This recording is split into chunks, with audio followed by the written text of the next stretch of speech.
जो रह गए उनको बुलाओ, ये मौका मत गवाओ, भारत को हिंदू राष्ट्र बनवाओ। क्या बनाना है?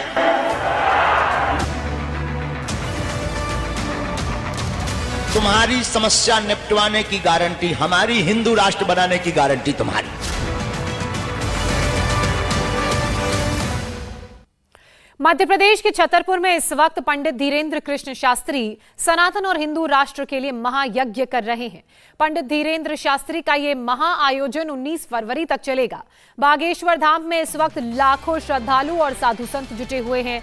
बागेश्वर धाम में आज पंडित धीरेन्द्र कृष्ण शास्त्री के दिव्य दरबार का तीसरा दिन है, लेकिन दिव्य दरबार शुरू होने से पहले बाबा बागेश्वर ने बड़ा बयान दिया है। हिंदू राष्ट्र के बाद अब पंडित धीरेन्द्र कृष्ण शास्त्री ने सनातन बोर्ड के गठन की मांग कर दी है। धीरेन्द्र कृष्ण शास्त्री ने कहा, वक्फ बोर्ड की तरह एक सनातन बोर्ड भी होना चाहिए। फ्रीडम ऐप से सीखकर आपने पेपर प्लेट का उत्पादन शुरू किया है। अगर ऐसा है तो आप अपने पेपर प्लेट्स को 1 करोड़ फ्रीडम ऐप के जो ग्राहक हैं उन्हें बिना किसी खर्चे के आप उसे बेच सकते हैं। इंडिया टीवी से खास बातचीत में बागेश्वर धाम महाराज ने यह भी दावा किया कि भारत बहुत जल्द हिंदू राष्ट्र घोषित होने वाला है। अपने इस एक्सक्लूसिव इंटरव्यू में धीरेन्द्र कृष्ण शास्त्री ने दारुल उलूम देवबंद के मौलाना अरशद मदनी के ओम वाले बयान का भी जवाब दिया। बाबा बागेश्वर ने कहा कि कुरान में ओम नहीं लेकिन पुराण में है। मदनी को ध्यान आ गया है कि उनके पूर्वज सनातनी थे, ऐसे में अगर वो सनातन में आ जाएं तो उनका स्वागत है। पंडित धीरेन्द्र कृष्ण शास्त्री ने लखनऊ और भोपाल का नाम बदलने को लेकर उठ रही मांग का भी समर्थन किया। उन्होंने कहा कि कुछ पंथ के लोगों ने आकर सनातन की प्राचीनता को मिटाने की कोशिश की, लेकिन अब वक्त आ गया है कि जो भी हमारे प्राचीन नाम थे उन्हें दोबारा से रखा जाए। ऐसे में लखनऊ का नाम लक्ष्मणपुर और भोपाल का नाम भोजपाल कर देना चाहिए, ये धीरेन्द्र कृष्ण शास्त्री ने कहा। सनातनियों के शक्ति प्रदर्शन के तौर पर देखे जा रहा है 7 दिनों का जो ये यज्ञ चल रहा है बागेश्वर धाम के पीठाधीश्वर धीरेन्द्र कृष्ण शास्त्री के, उस यज्ञ के चलते तमाम उनके जो श्रद्धालु हैं, जो उनके भक्त हैं, वो उन्हें अब हिंदुओं का राजा भी कह रहे हैं। उनके बयान लगातार हम देख रहे हैं, वैसे आ रहे हैं। आपको लगता है कि ये सनातनियों के राजा इस तरीके से शक्ति प्रदर्शन भी हुआ, तमाम लोग आ रहे हैं? कोई राजा नहीं, हम तो प्रजा हैं। बागेश्वर बालाजी की सेना है, हनुमान जी की सेना है, और भारत हिंदू राष्ट्र था, है और रहेगा और जल्दी घोषित हो। मंच से तो आप हिंदू राष्ट्र की लगातार बात ही कर ही रहे थे, लेकिन आपने यज्ञ जो ये 7 दिन तक चल रहा है उसका संकल्प भी आपने इस प्रण के साथ लिया, हिंदू राष्ट्र। कैसे, क्या था वो संकल्प? वैदिक परंपरा का अनुकरण करने वाले, अपने शास्त्रों पर परिपूर्ण रूप से निष्ठा रखने वालों में से हैं, और हमारे सनातन धर्म के अनुष्ठानों में ताकत है। चीन जब बहुत ज़्यादा भारत के ऊपर आक्रमण कर रहा था, युद्ध चल रहा था, तब हमारे ही बुंदेलखंड मध्य प्रदेश में पीताम्बरा माई दतिया के यहाँ अनुष्ठान करके पीला सरसों जब फेंका गया और चीन पीछे हो गया और समस्त सैनिकों को पीलिया नामक रोग पड़ गया। उस वक्त की प्रधानमंत्री महोदया उस वक्त माँ पीताम्बरा के अनुष्ठान में सम्मिलित हुई थी। तो हमारे अनुष्ठानों में ये ताकत है, तो निश्चित रूप से इस अनुष्ठान के बल से भारत हिंदू राष्ट्र घोषित। अनुष्ठान के बल से तो होगा, लेकिन बात इसकी आ रही कि संविधान है, संविधान के हिसाब से कैसे होगा? आपने उस संविधान में तरीका भी बदला है बदलाव का। 2/3 लोग अगर बात करेंगे, फिर से बताइए क्या है? हमने ये कहा, भारत की जब 2/3 जनसंख्या हिंदू और हिंदुस्तान में रहने वाला प्रत्येक नागरिक, चाहे वो किसी भी इस मांग में तो मुसलमान भी शामिल है। ये पाकिस्तानियों की भी इच्छा हो रही है, तो अब अखंड भारत की कल्पना भी कर रहे हैं कि आप पाकिस्तानी बुला रहे हैं, आप अखंड भारत। अटक से कटक। अच्छा, एक बात और आ रही है, आपकी मांग को तमाम लोग समर्थन कर रहे हैं। साध्वी प्रज्ञा ने भी कहा है सनातन बोर्ड होना चाहिए वक्फ बोर्ड की तरह। क्या है इस मांग के पीछे, क्या लगता है क्यों होना चाहिए? होना चाहिए, पर फिर भी क्या है? सनातन का संरक्षण बहुत जरूरी है। सनातन बोर्ड लोगों का होना कैसे होगा? सनातनियों के सहयोग से होगा। इस संसार में क्या असंभव है? सनातनी व्यक्ति चाह ले। स्वामी विवेकानंद जब शून्य पर बोलकर शिकागो में भारत का झंडा लहरा सकते हैं, तो हम लोग भारत के हिंदुस्तान में रहने वाले हिंदू लोग हिंदू राष्ट्र बनाकर सनातन बोर्ड नहीं बना सकते हैं, तो डूब मरे चुल्लू भर पानी। 30 भरे आप बोले नहीं, अभी मुझे लग रहा था बोलने वाले हो आप। बोले, बहुत बार बोले हैं। मदनी भी हैं, आपने सुना होगा, वो बोल रहे हैं अल्लाह और ओम एक है, इस तरीके के बयान आए, कैसे? उनको ध्यान आ गया है। ओम कुरान में तो है नहीं, पुराण में है। उन्हें ध्यान आ गया कि वो भी पूर्वज उनके सनातनी थे। तो स्वागत है, उनको आने दीजिए सनातन में। तो एक और बस आखिरी सवाल है कि देखा हमने तमाम लोग तो आ रहे हैं, तमाम बड़े नेता भी, मतलब व्यासपीठ पे राजपीठ भी आ रही है, तो कमलनाथ जी आए, क्या आशीर्वाद दिया? सब आते हैं, सबको वही जो मांगे सो पावे, जाकी रही भावना जैसी प्रभु मुदत देखी तुम तैसी। बागेश्वर बालाजी का दरबार है, दिल खुला हुआ दरबार है, जो आए सो पाए। आखिरी सवाल बस ये है, आपके गुरु रामभद्राचार्य ने भी कहा लखनऊ का भी नाम बदलने की बात चल रही है, लक्ष्मणपुरी, भोपाल का नाम भी उन्होंने कहा है भोजपाल बदला जाए। कैसे देखते हैं इन शहरों का नाम बदलना चाहिए? बिल्कुल, वैसे तो बहुत तमाम ऐसे शहर हैं जिनके नाम सबको बदला जाए, सबको बदला जाए। क्या दिक्कत? भारत अपना, हम सब हिंदुस्तानी हैं, तो अपने हिसाब से नहीं चलेंगे तो क्या चीन के हिसाब से चलेंगे? अपने मुखर अंदाज में एक बार फिर से बोलते हुए नजर आए बागेश्वर धाम के धीरेन्द्र कृष्ण शास्त्री। इस वक्त लाखों लोगों की भीड़ वहां पर जुटी हुई है। एक अनुमान के मुताबिक देश के अलग अलग हिस्सों से करीब 6 लाख लोग बागेश्वर धाम पहुंचे हैं। भीड़ इतनी है कि पंडाल में बैठने की जगह तक नहीं है। तस्वीरें आप देख ही रहे हैं, लोग पंडाल के बाहर मैदान और पहाड़ियों तक पर बैठे हुए हैं। पड़ोसी देश नेपाल से भी बड़ी संख्या में लोग यहां पर पहुंचे हैं। कोई हिंदू राष्ट्र के नाम पर हो रहे यज्ञ को देखने आया है तो कोई बाबा के चमत्कार को देखने पहुंचा है। बागेश्वर धाम से इंडिया टीवी संवाददाता अनुराग अमिताभ ने एक रिपोर्ट तैयार की है, देखिए आप। 13 से 19 फरवरी तक लगातार महायज्ञ होना है और अब यहाँ पर भक्तों का सैलाब हजारों की संख्या पार कर प्रशासन की माने तो लाखों तक पहुंच चुका है। पीछे देखिए, इसी दरबार में बाबा बागेश्वर धीरेन्द्र कृष्ण शास्त्री इस वक्त अपना दिव्य दरबार सजाए हैं। पूरा का पूरा पंडाल जो है वो भरा हुआ है और बाहर पंडाल के भी भीड़ आ चुकी है। और सबसे बड़ी बात अगर आप देखेंगे तो जो बगल का पहाड़ है, भीड़ इतनी है अंदर नहीं जा सकती, तो भी वो पहाड़ पर खड़ी हुई है। कुछ लोग धूप से बचने के लिए छाया में भी बैठे हुए हैं और तमाम जितने भी लोग जुटे हैं उनका ये कहना, ये आलोचकों का जवाब है जो कहते हैं श्याम मानव जैसे कि पाखंड और अंधविश्वास के दम पर इतनी भीड़ इकट्ठी की जाती है, लेकिन इतनी भीड़ अगर यहाँ पर इकट्ठी है, धूप में इंतजार कर रही है, रातों में जाग रही है, पहाड़ पर बैठ के अगर प्रवचन सुन रही है तो ये आस्था का विषय है, श्रद्धा का विषय है और जिस सनातनी की बात करते हैं उसका विषय है। और हम बात भी करेंगे तमाम लोगों से।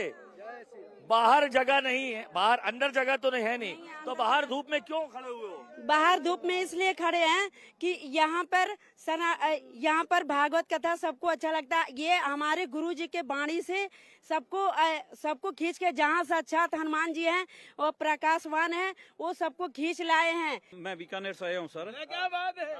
और हिंदू राष्ट्र इसलिए बनना चाहिए। अच्छा, हिंदू राष्ट्र की बात सुन के आए? हाँ, हिंदू राष्ट्र की बात सुन के आया। हिंदू राष्ट्र पाकिस्तान मुस्लिम राष्ट्र है, इंडिया का भाई है पाकिस्तान, और वो मुस्लिम राष्ट्र क्यों है? तो इसलिए हिंदू राष्ट्र होना चाहिए। 80% जनसंख्या हिंदुओं की है। राजस्थान से हिंदू राष्ट्र की बात सुन के आए? हाँ, राजस्थान बीकानेर से है, बाबा जी के दर्शन करने के लिए वहाँ से आए हैं और हम भी चाहते हैं कि हिंदू राष्ट्र हो। भारत माता की। बाबा ने किसे? बाबा जी ने पर्चा बना दिया, वो होके रहेगा हिंदू राष्ट्र। हिंदू राष्ट्र का, हिंदू राष्ट्र होके रहेगा।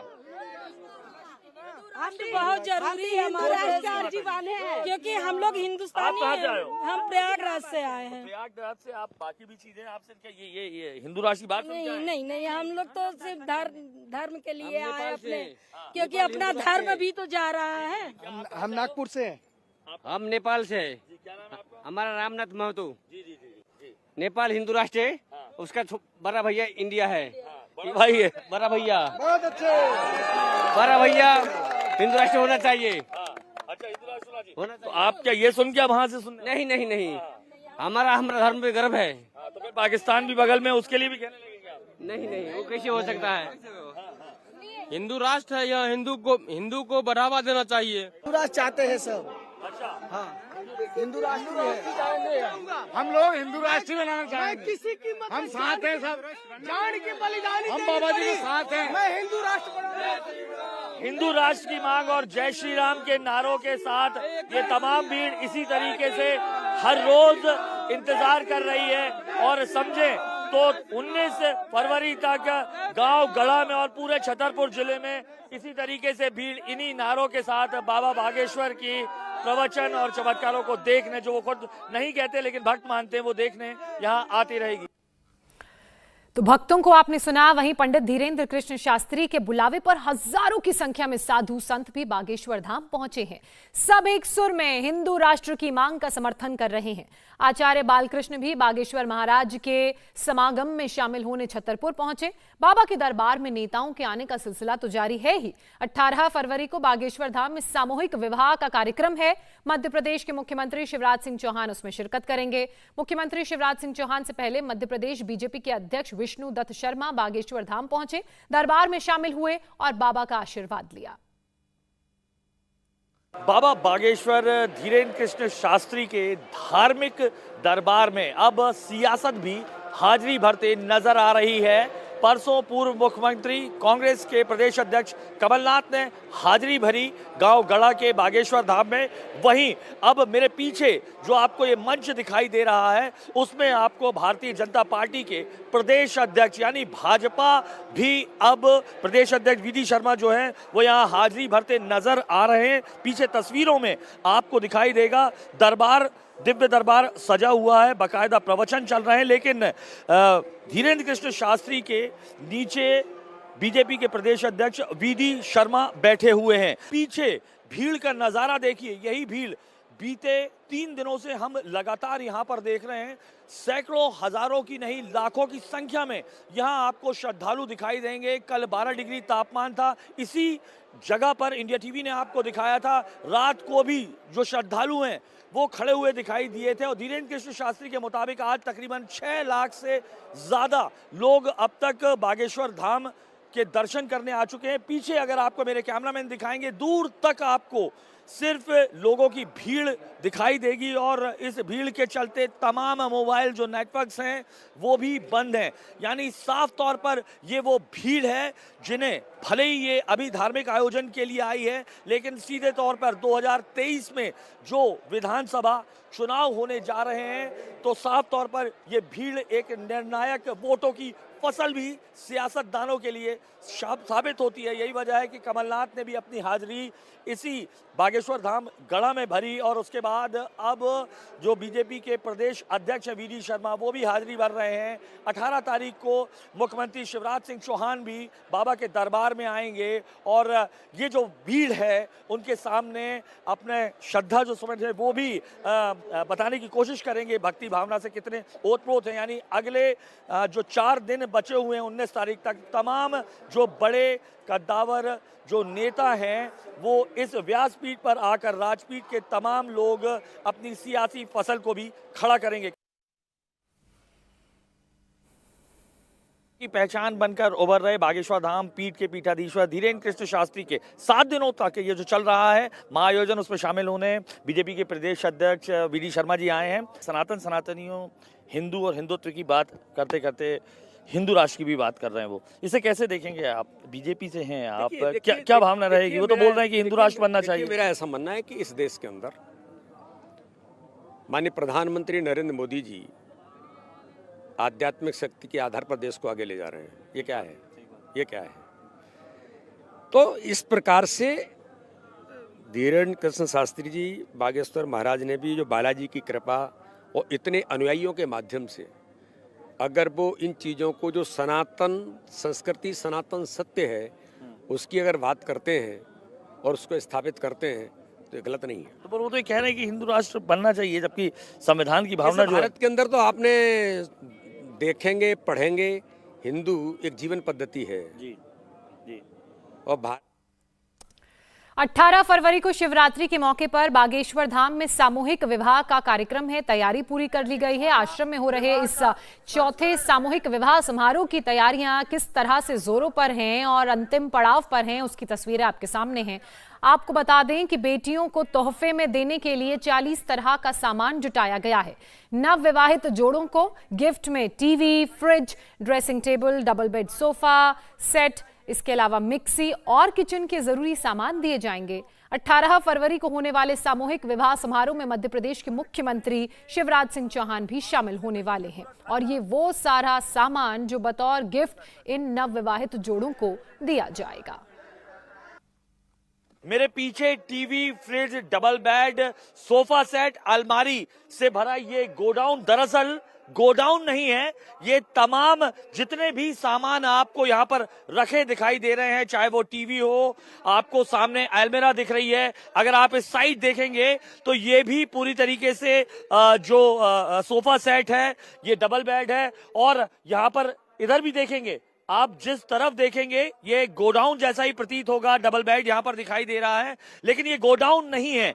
दरअसल ये तमाम वो सामान है जो बागेश्वर धाम सरकार जो विवाह करा रहे हैं 121 कन्याओं का, उनके विवाह में सप्रेम दिया जाने वाला उपहार है जो बागेश्वर धाम सरकार की ओर से दिया जाएगा। ये चौथा विवाह का संस्करण है जिसमें 121 कन्याओं का विवाह जो है वो बागेश्वर धाम परिवार कराने जा रहा है। तस्वीरें आप देख सकते हैं, ये आपको जो ड्रेसिंग टेबल है वो दिखाई दे रही है। आपको सामने अगर आप देखेंगे तो कूलर दिखाई देंगे, इसके पीछे जो है ये आपको दिखाई दे रहा है, ये सोफा सेट है और वो अगर आप देखेंगे तो कूलर भी आपको वहां पर दिखाई देगा। उसके पीछे सोफा रखे हुए हैं, ये आपको गैस चूल्हा दिखाई देगा। ये तमाम उन बहनों के लिए जिनका विवाह चूंकि वो निर्धन वो थे, उसके चलते नहीं हो पा रहा था, इसलिए ये जिम्मेदारी जो है वो बागेश्वर धाम सरकार ने ली थी और उनके विवाह में सप्रेम और स्नेह दिया जाने वाला ये सामान है। ये आप देख सकते हैं, ये घड़ी भी है, इस तरीके से घड़ी भी दी जा रही है। ये कहें कि एक पिता जो अपनी पुत्री को या परिवार जो अपने घर की शादी में ये श्रृंगारदानी है, ये भी देख सकते हैं आप, पूरी तरीके से तैयार, ये पूरा घर का ये बाथरूम का सामान है। फ्रीडम ऐप से सीखकर आपने पेपर प्लेट का उत्पादन शुरू किया है। अगर ऐसा है तो आप अपने पेपर प्लेट्स को 1 करोड़ फ्रीडम ऐप के जो ग्राहक हैं उन्हें बिना किसी खर्चे के आप उसे बेच सकते हैं। अच्छा, पूरा सामान ये देख रहे हैं। तो सर अगर आप बता पाएंगे हमें कि ये क्या क्या सामान है, अगर डिटेल्स में हम जाएं तो। जी, गुरुदेव भगवान ये चौथा संस्करण है जो उनके संकल्प में शामिल है। बेटियों का विवाह उनका संकल्प है। इस बार ये चौथे संस्करण में हम लगभग 40 आइटम गुरुदेव भगवान के निर्देशन में प्रदान कर रहे हैं। तो 18 तारीख की तैयारी मतलब पूरी है हमारे सामने। मंडल पूरा परिवार दिन रात तैयारी में लगा है। तो तस्वीरें आपने ये देखी, ये जो पहल है ये तमाम चीजों के साथ साथ बागेश्वर धाम सरकार जो है धीरेन्द्र शास्त्री वो करते हैं। तमाम कन्याओं का, ऐसी निर्धन परिवारों का जिनके माता पिता नहीं होते, बेसहारा होते या निर्धन होते, उनका विवाह करते हैं। हालांकि धर्म के आधार पर ये नहीं होता, बाकायदा स्क्रूटनी की जाती है जैसा कि बताया भी। और एक जो 18 तारीख है उस 18 तारीख को खुद मुख्यमंत्री शिवराज सिंह चौहान भी यहाँ आएंगे। इंडिया टीवी हर वक्त हर जगह डाउनलोड करने के लिए सर्च करें India TV news Google play store या ऐप स्टोर पर।